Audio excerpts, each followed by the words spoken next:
Xbox just announced their first gaming handheld console, and that right there just completed the 4 horsemen of handhelds. The Switch 2, the PlayStation Portal, the Steam Deck, and now the ROG Ally. As an Xbox meat writer, I've always wanted one, but just like my girlfriend, it never came.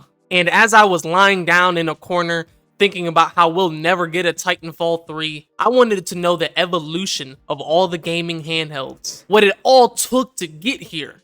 And I have found that, oh my days, there are so many. But for entertainment purposes, we're gonna go through them all quickly. Starting with the OG, Patient Zero. Ladies and gentlemen, I present to you the very first handheld video game console with interchangeable cartridges. The Microvision by Milton Bradley, produced in 1979. About 12 games were released, some being Blockbuster, Star Trek, and baseball. In order to change games, you had to remove the entire screen. The N-Tax Select-A-Game, made in 1981, is the first handheld to have co-op. There's a controller on each side to play with your annoying little brother. 1981, Epoch Man. 1982, the N-Tax Adventure Vision. Didn't go so well. But in 1983, the VTech Game Mate 3D swept the nation by giving every kid pink eye. They also did VR first. 1984, Super Micro by Palmtex. It's a briefcase. Shortly followed by DigiCase by Bandai. Pills were a big thing. Same year, Game Pocket Computer by Epoch.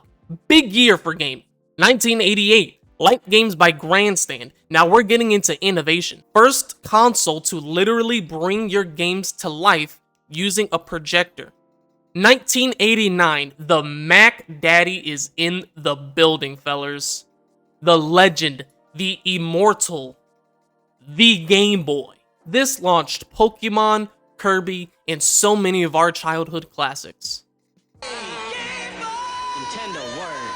1989, Atari Lynx. Atari's first handheld and first to implement color to a LCD.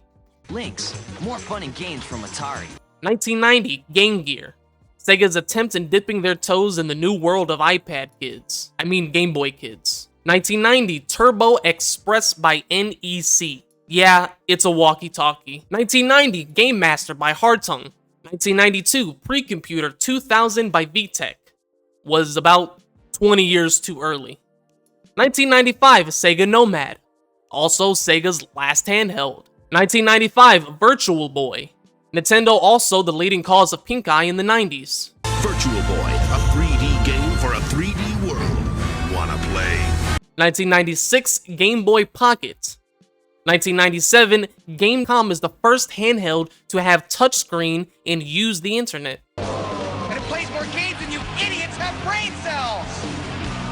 Any questions? Doesn't play, idiot! Next question! How about compatibility? Question! How much does it cost? Let's get 'em! Gamecom, the ultimate. 1998, Game Boy Light was a big deal because you couldn't play the OG Game Boy unless it was during the day or you had a flashlight. Shortly followed by Neo Geo Pocket, they made King of Fighters. The same year, Game Boy Color was released, and this one was a banger. In 1999, WonderSwan. The creator of Game Boy didn't like things at Nintendo and worked with Bandai to make this. In 2000, Cybeco became the first PDA and handheld. You can download games from the internet now. 2001, Game Boy Advance. Absolute banger. 2003, N-Gage by Nokia. 2003, Tapwave Zodiac. The Porsche of BMWs. Later that year, Game Boy Advance SP. Now, I personally have a lot of playtime with this one. Kirby's Dream Land went so hard. And then Leapster by Leapfrog. And in 2004, the Nintendo DS was released. Now, this requires no introduction. I remember taking funny pictures and sending messages to my friends and relatives, or playing at night knowing damn well I'm supposed to be asleep. And as soon as my mom would open the door, boy, I would close that thing so fast you could hear the snap down the hallway. That snap was so loud, there was no hiding you were playing that. And the PSP, I am not worthy. Way ahead of its time. I mean, Midnight Club, God of War, Need for Speed, baby, Vice City Stories, take me back. This is a real man with a lot of balls. When will you grow free? Are you trustworthy, friend? I'd say probably not. Yeah, let's pop! Grand Theft Auto Vice City Stories, rated M for mature.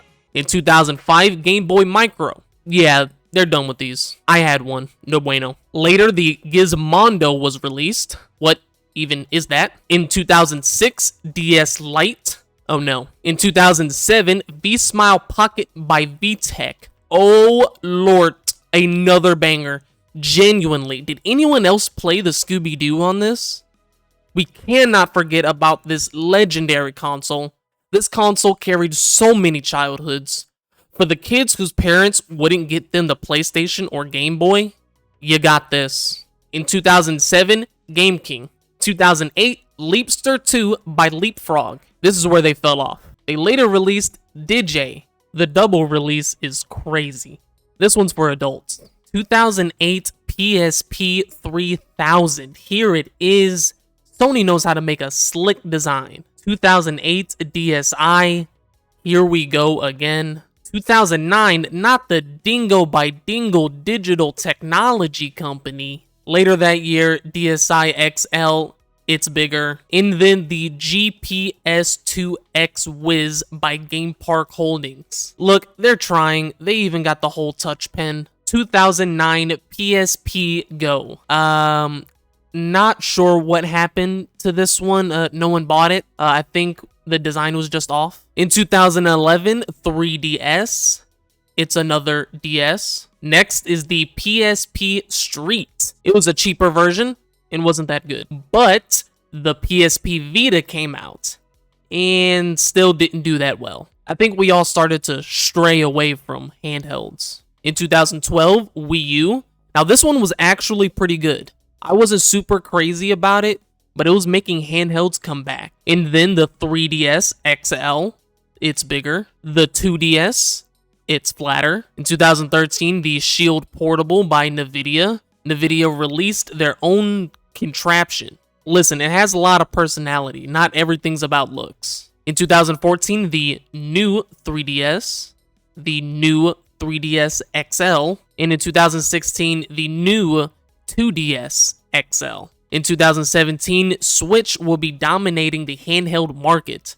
There's a couple more, but they're all like McDonald's Happy Meals type of consoles, so I'm gonna just skip to the good stuff. 2019, Switch Lite. That's it. And that is mostly every single video game handheld console with interchangeable games. Thank you so much everyone for watching. If you enjoyed the video, please show some love. It took a while to get all this research done. Thank you.